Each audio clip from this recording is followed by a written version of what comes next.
Olá pessoal, eu sou o professor Edson Botelho e nesse vídeo nós vamos falar sobre o GATT.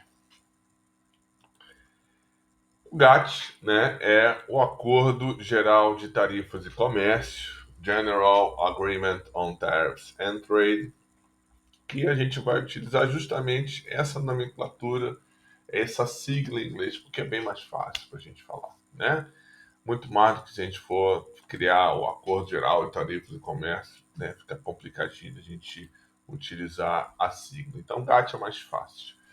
Não foi uma organização, foi um tratado preparatório para a criação dessa organização, né? Para a gente criar um sistema, então, de negociações para aumentar o fluxo de comércio com a diminuição de barreiras.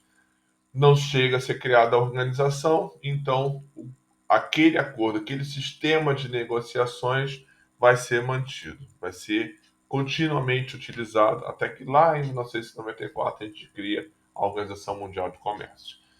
Os acordos de Bretton Woods de 1954, dentro da Segunda Guerra Mundial, vão se reunir os estados, alguns estados vão se reunir para pensar um sistema de proteção, financeira mundial, um banco para financiar, viabilizar a reconstrução e uma organização para diminuir essa barreira comercial, aumentar o fluxo nas compra e venda de mercadorias e prestação de serviços entre os estados. Bom, então nasce aí o BID, Banco Internacional de Reconstrução e Desenvolvimento, o FMI, Fundo Monetário Internacional e a OIC. Bom, quais os motivos, então, da criação da OEC? Não nasce, mas qual o motivo de se pensar essa criação?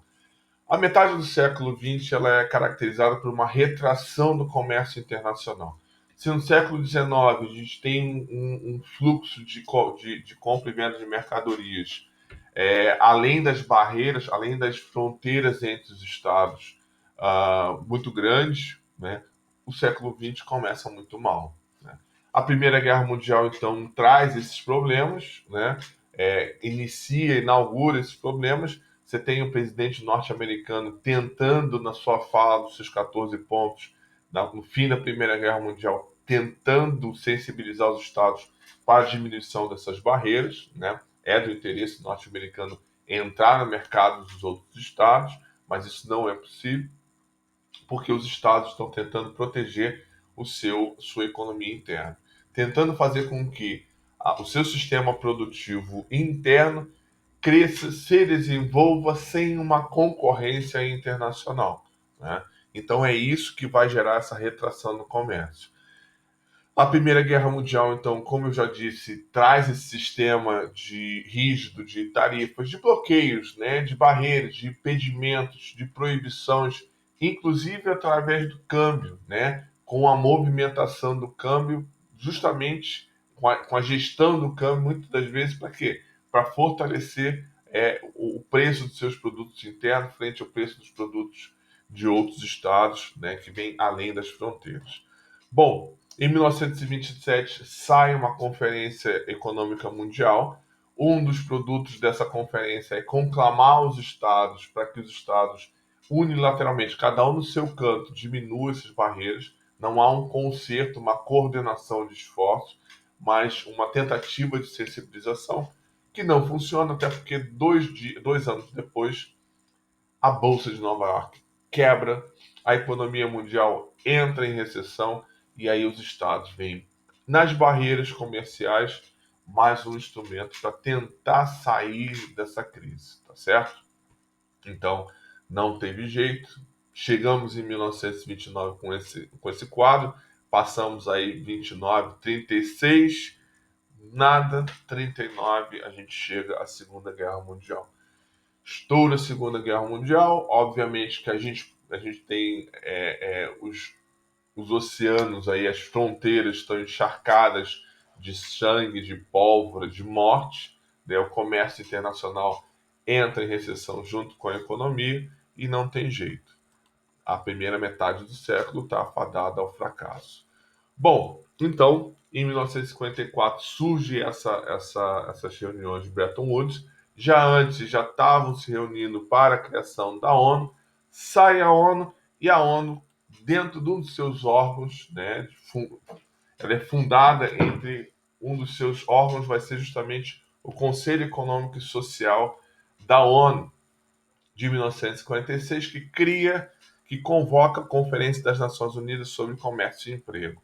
É interessante a gente verificar que o início do GATT, o início dessa Organização Mundial de Comércio que a gente vai ter em 1954, é justamente essa conferência que já pensa numa organização internacional que fale sobre comércio, mas também fale sobre emprego, né? De tentar aliar essas duas regulamentações internacionais dentro de uma organização. Bom, então o, as reuniões vão se dar entre 47 e 48. 23 estados são os signatários dessa proposição. E no dia 30, então, nasce o GATT com vigência a partir de 1º de janeiro de 48. Vamos diminuir as barreiras. Ainda não é um livre comércio, ainda não é a inexistência de fronteiras no comércio internacional. Eles não têm essa pretensão, mas de diminuir essas fronteiras, né? Como é que se dá essas fronteiras? Proibições, né? Tarifas, impostos, regras sobre cotas de produtos, barreiras não só alfandegárias, mas fitossanitárias também, né? Então, a ideia do GATT é fazer com que os estados se reúnam em rodadas e nessas rodadas se chegue a regras sobre a diminuição dessas barreiras. Bom, em 1958 é aprovada, né? O que a gente está aprovando aí não é o GATT, a gente está aprovando a OMC, né? Mas dentro de uma dos acordos é o GATT, né? Vai além da política comercial estrito senso. Então tem capítulos sobre emprego, acordo de produtos de base, práticas empresariais restritivas e investimentos. O que vai acontecer? Os Estados Unidos não entram. A gente pode elencar vários fatores para ele não entrar, mas a gente pode dizer um que é bem simples. Algumas barreiras eles querem, né? Eles agora são a grande nação econômica do mundo, a grande potência do mundo.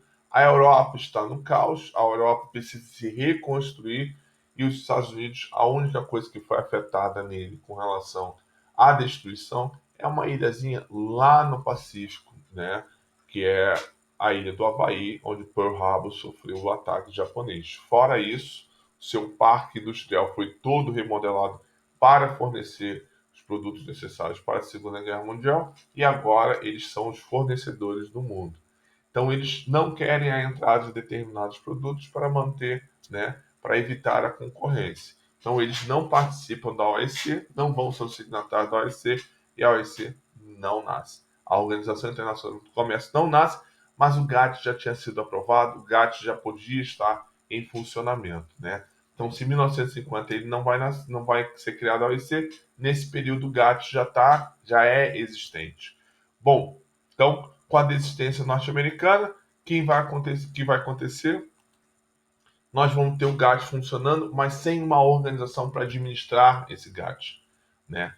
Ele tem lá o sistema de rodadas, sistema de negociações, mas não tem um organismo para fazer essa gestão. Então se cria a Comissão Provisória da Organização Internacional do Comércio. Essa comissão provisória ela vai funcionar então como secretariado-geral do GATT, tá certo? Bom, então, como eu disse, não era uma organização de fato, mas aquela comissão ela vai funcionar para secretariar e dar continuidade a essas negociações.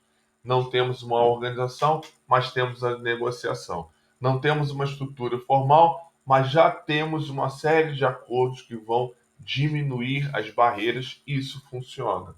Mal ou bem, de um jeito ou de outro, isso vai funcionar, né? No outro vídeo a gente vai falar sobre essas rodadas especificamente para trabalhar cada uma delas. Bom, então, 1965, secretariado dessa comissão vai se tornar o diretor-geral do GATT, até que em 1994 é criada a OIC numa dessas rodadas de negociação. As rodadas elas eram longas, né? E aí em Marrakech, a rodada do Uruguai, no momento vai ter uma reunião em Marrakech, obviamente fora do Uruguai, e lá é assinado o Tratado da Organização Mundial do Comércio. GATT deixa de existir e passa a existir a Organização Mundial do Comércio. De 47 a 94 nós vamos ter o GATT. Beleza?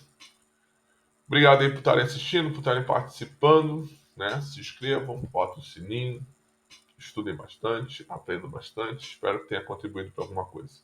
Tá bom? Um grande abraço para todos vocês, bons estudos, se cuidem.